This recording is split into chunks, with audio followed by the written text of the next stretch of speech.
What is up, fishing addicts? On today's video, we will be talking about best walleye baits for this year. Well, actually, I've been using these baits last year as well, and they've been working outstandingly for me. So I'm gonna, before we get to all that, if you haven't subscribed, hit that subscribe button and comment on the videos and like and subscribe, like and share as well if you find value.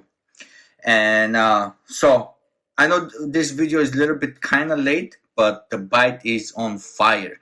Me and the Primos, we've been going out and we did pretty well, exceptionally well a week ago, and we all got our limit. Well, I got my limit. One of the Primos got their limit, and Mike did pretty good.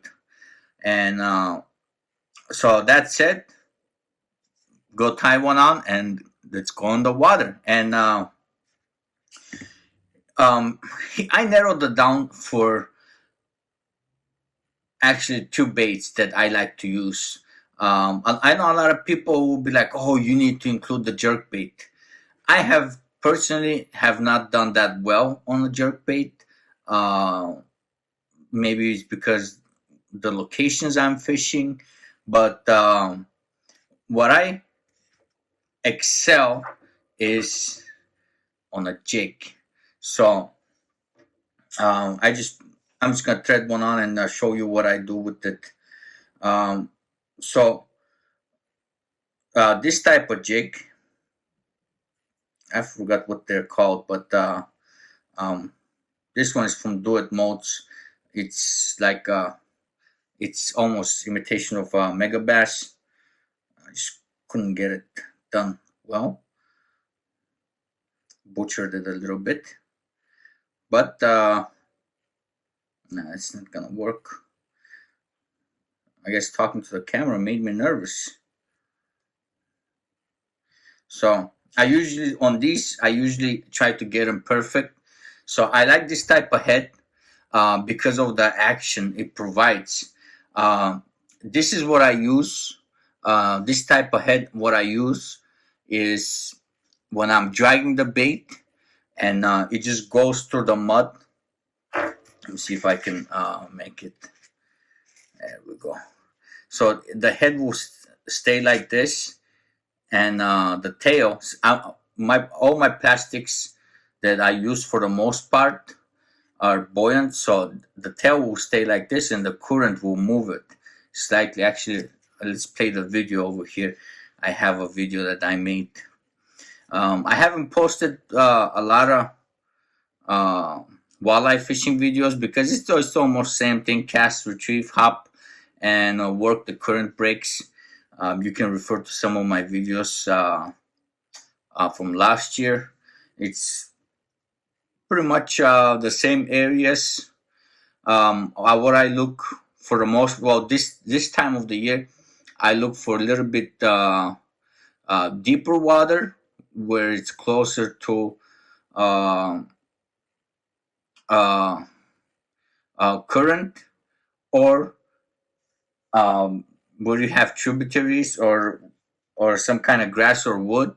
That's what I would focus on. Bridges, dams, depending on the time of the day or the conditions, one area will outproduce the other area, and we found that out this year. So this is my this is my go-to bait, the style of jig head. Also, I like using the poison heads, which is also another swim jig.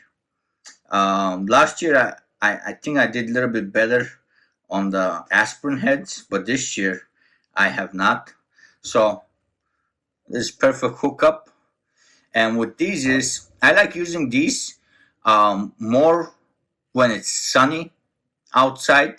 And again, I use only, I would say, 3 colors for the most part. Mainly I'll use some kind of white with a lot of glittery flash. See, there's not a good light on it, so it doesn't shine on it. It's actually like a disco minnow type of deal. And so it does have a lot of flash. And this one, what I like to do is I'll cast between a little bit on the current, and I'll slow roll it, ticking the rocks. And I found for rocks and all that stuff, I like this jig over this one. This one is more for dragging on the bottom and hopping it, the way it stands up. This one, when I'm swimming it, this one has a little bit of wobble action, so it doesn't swim straight, but it has a little bit of wobble, and it creates a lot of more flash than the other one. So this is the one I go to when I am swimming it, slow rolling it, but not on the bottom, up a little bit above, more of a rocky surface, and this one is more of a sand type of thing.